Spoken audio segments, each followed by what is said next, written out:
Chapitre 20. Comment la sphère suscita en moi une vision. Quoique j'eusse à peine une minute pour réfléchir, je sentis par une sorte d'instinct que je devais dissimuler mes expériences à mon épouse. Non que je redoutasse à ce moment-là une indiscrétion de sa part, mais je savais que le récit de mes aventures eût été inintelligible pour n'importe quelle femme de Flatland. Aussi m'efforçai-je de la rassurer en inventant une histoire, et lui racontai-je qu'étant tombé accidentellement par la trappe de la cave, j'étais resté évanoui. L'attraction qui s'exerce vers le sud, dans notre pays, est si faible que, même pour une femme, mon explication paraissait nécessairement extraordinaire et presque incroyable. Mais mon épouse, dont le bon sens est de beaucoup supérieur à celui dont jouit ordinairement son sexe, percevant en moi une excitation inhabituelle, se garda de discuter. Elle se contenta de me dire que j'avais l'air malade et qu'il me fallait sans doute du repos. Je saisis avec plaisir cette occasion de me retirer dans ma chambre pour y réfléchir tranquillement à ce qui m'était arrivé. Lorsqu'enfin je fus redevenu moi-même, une somnolence me prit. Mais avant de fermer les yeux, j'essayai de reproduire la troisième dimension, et en particulier le processus par l'intermédiaire duquel un carré, en se mouvant, donne naissance à un cube. Les choses n'étaient pas aussi claires que je l'aurais souhaité, mais je me rappelai que ce devait être vers le haut, et non pas vers le nord. Et je résolus de conserver en mémoire ces mots, qui ne pouvaient manquer de me guider vers la solution si je me raccrochais fermement à eux. Aussi, fût-ce en répétant machinalement la phrase « vers le haut et non pas vers le nord » que je sombrai dans un profond sommeil réparateur. Pendant que je dormais, je fis un rêve. Je me crus de nouveau en compagnie de la sphère, dont l'éclat nacré témoignait qu'elle avait recouvré vis-à-vis de moi toute son égalité d'humeur. Nous nous dirigions ensemble vers un point brillant, mais infinitésimalement petit, sur lequel mon maître attira mon attention.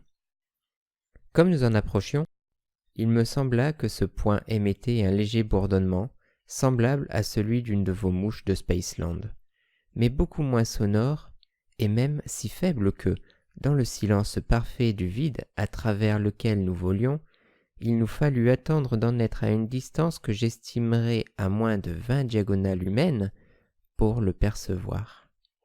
« Voyez, dit mon guide, c'est à Flatland, au plat pays, que vous vivez. Vous avez vu en rêve Lineland, le pays de la ligne. Vous vous êtes élevé avec moi vers les hauteurs de Spaceland, le pays de l'espace. Et maintenant, pour compléter votre expérience, je vous conduis jusqu'au niveau le plus bas de l'expérience, à Point Land, le pays du point, où il n'y a pas du tout de dimension. Regardez cette misérable créature.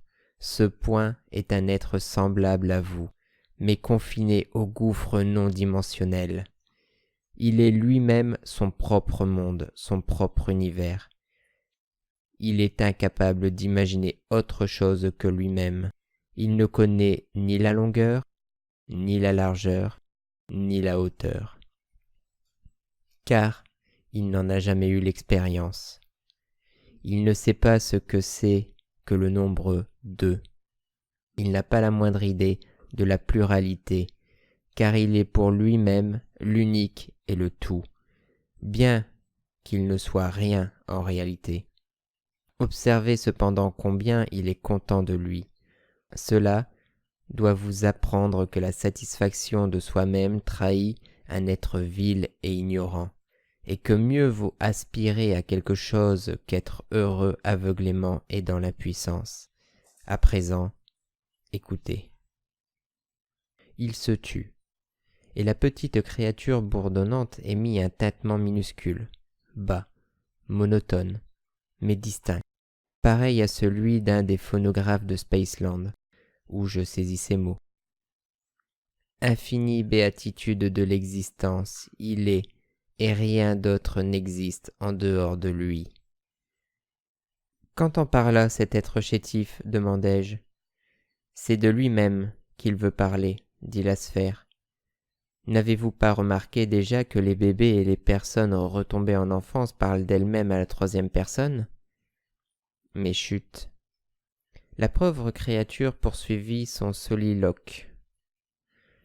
Il remplit tout l'espace, et ce qu'il remplit, il l'est. Ce qu'il pense, il l'exprime. Ce qu'il exprime, il l'entend. C'est lui-même qui pense, qui exprime, qui entend. Lui qui est la pensée, le verbe, l'ouïe. Il est unique, et cependant le tout à l'intérieur du tout. Ah, quelle joie! Ah, quelle joie d'être! Ne pouvez-vous ébranler la connaissance de cet avorton? Demandai-je. Dites-lui ce qu'il est en réalité, comme vous me l'avez dit à moi. Révélez-lui les limites étroites de son royaume et conduisez-le vers une région plus élevée. Ce n'est pas une tâche facile, répliqua mon maître. Essayez vous-même. Sur quoi, élevant la voix le plus fort possible, je m'adressai au point en ces termes. Silence! Silence, créature méprisable! Vous vous dites le tout à l'intérieur du tout, mais vous êtes le néant. Votre soi-disant univers n'est qu'un minuscule fragment de ligne, et une ligne n'est qu'une ombre si on la compare au... Chut! Chut! Vous en avez assez dit, coupa la sphère. Maintenant, écoutez, et voyez quel a été l'effet de votre harangue sur le roi de ce pays.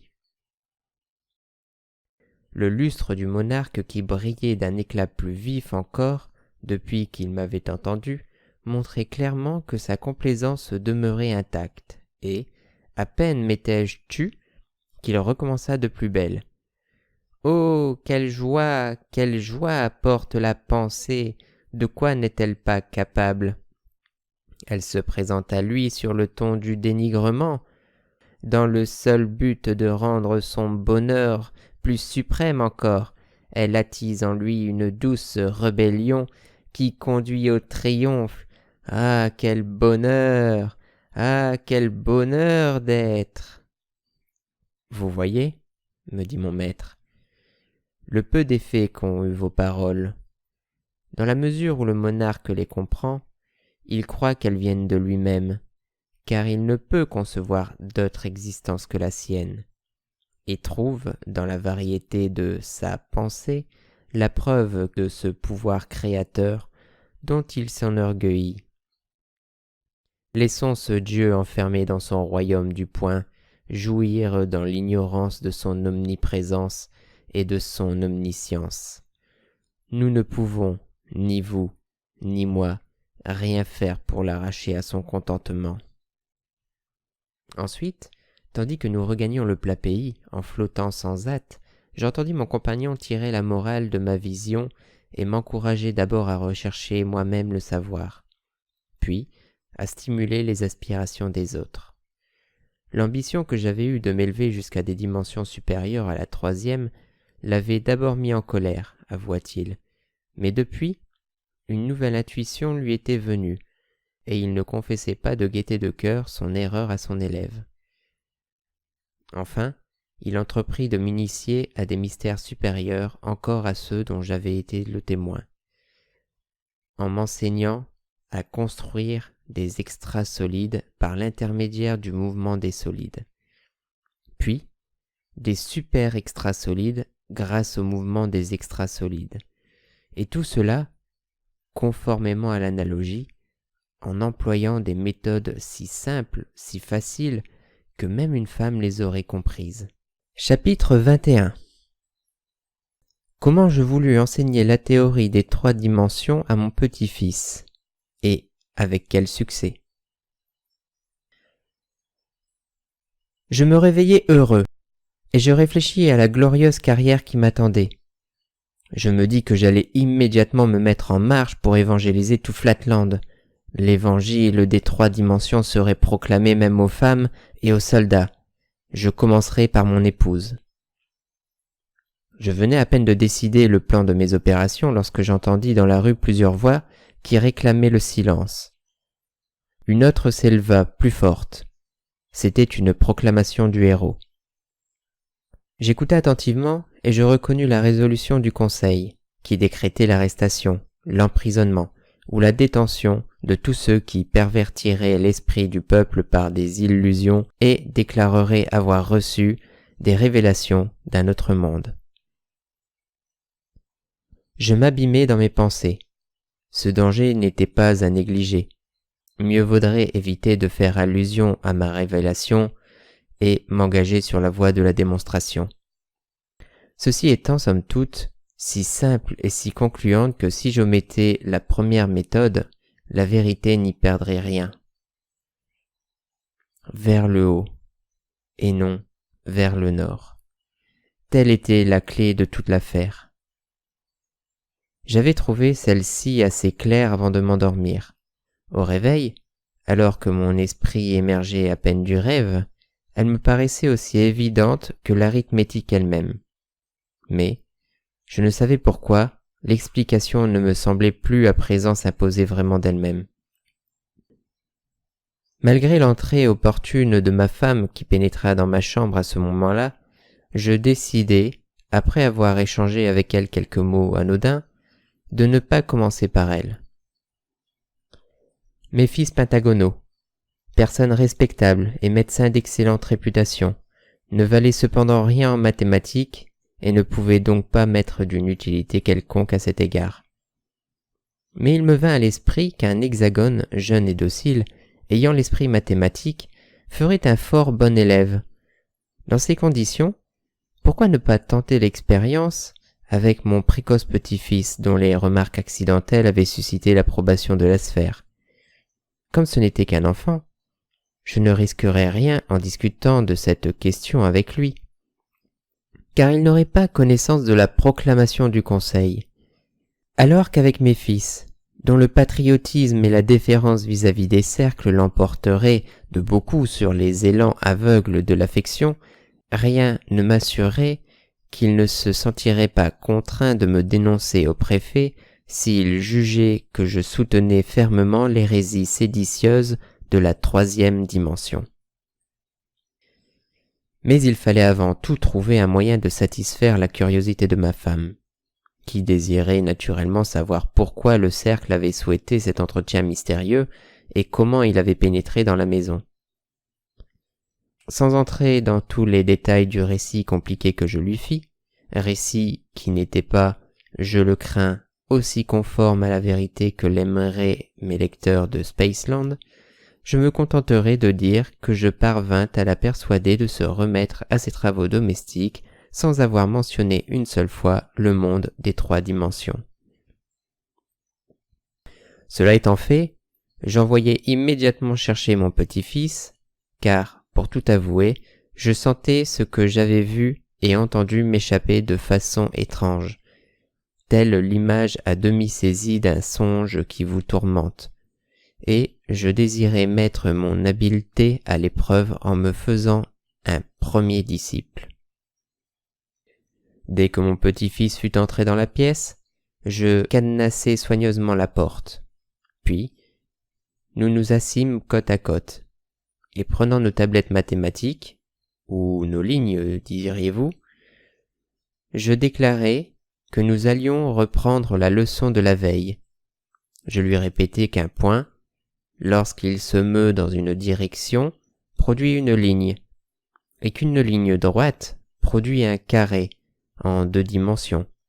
Après quoi, en me forçant à rire, je lui dis « Et maintenant, petit garnement, vous vouliez me faire croire qu'un carré en se déplaçant selon la même méthode, mais vers le haut et non pas vers le nord, produit une autre figure, une sorte d'extra-carré en 3 dimensions. Redites-moi cela, jeune brigand. »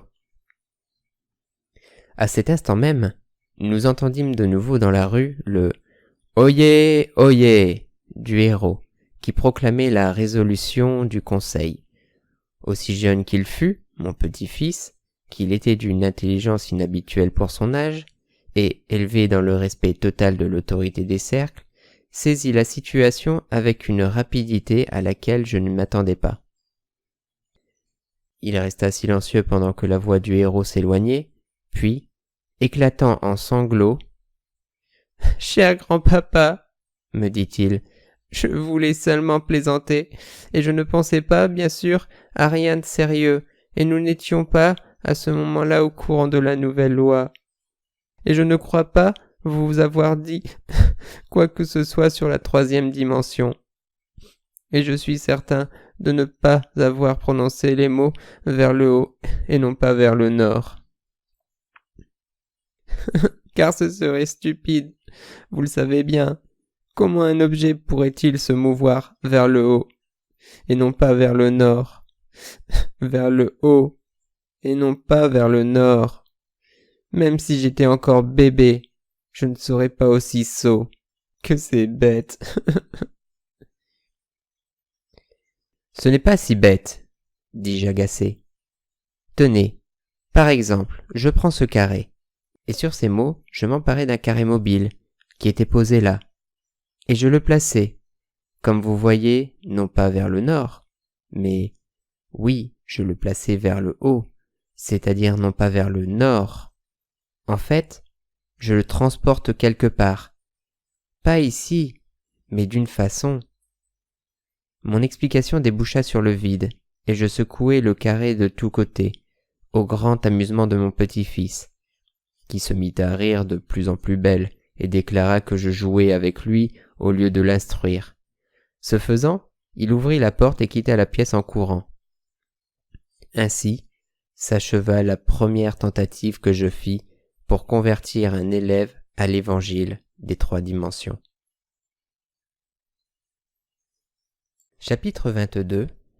Comment j'essayai ensuite de diffuser la théorie des 3 dimensions par d'autres méthodes et du résultat. L'échec que j'avais essuyé avec mon petit-fils ne m'encouragea pas à communiquer mon secret aux autres membres de la maisonnée. Je ne désespérais pas pour autant de réussir. Simplement, je me rendais compte que je ne devais pas me lier entièrement à la phrase clé « vers le haut » et non vers le nord. Mais que je devais plutôt procéder à ma démonstration en donnant au public une idée claire du sujet dans son ensemble, et pour cela, il semblait nécessaire de recourir à l'œuvre écrite. Je consacrai donc en privé plusieurs mois à la composition d'un traité sur les mystères des 3 dimensions. Toutefois, dans le but d'échapper, si possible, à la loi, je parlais non pas d'une dimension physique, mais d'un pays de la pensée, d'où, en théorie, une figure pouvait regarder Flatland en voyant simultanément l'intérieur de toutes les choses, et d'où l'on pouvait aussi supposer qu'il existât une figure environnée, pour ainsi dire, de 6 carrés qui contenaient 8 points terminaux. Mais en rédigeant cet ouvrage, je me trouvais extrêmement gêné par l'impossibilité où j'étais de dessiner les diagrammes nécessaires, car bien entendu, nous n'avons à Flatland que des lignes pour tablettes et des lignes pour diagrammes, toutes les droites et différenciées exclusivement par des variations de taille et d'éclat, de sorte que, lorsque j'eusse achevé mon traité, que j'intitulai « De Flatland à Spaceland », je ne fus pas absolument certain qu'un grand nombre de personnes me comprendraient. Pendant ce temps, ma vie était assombrie par un nuage. Tous les plaisirs me pesaient. Tous les spectacles m'incitaient à me rendre carrément coupable de trahison, car je ne pouvais m'empêcher de comparer ce que je voyais en 2 dimensions à son apparence réelle en 3 dimensions. Et je ne me retenais que difficilement de faire ces comparaisons à haute voix. Un jour, 11 mois environ après mon retour de Spaceland, j'essayai de me représenter un cube en fermant mon œil. Mais je n'y réussis pas. Et j'eus beau y parvenir par la suite, je ne fus pas du tout certain, je ne l'ai d'ailleurs jamais été depuis, d'avoir reproduit exactement l'original. Cela eut pour effet d'accroître encore ma mélancolie, et me décida à faire quelque chose.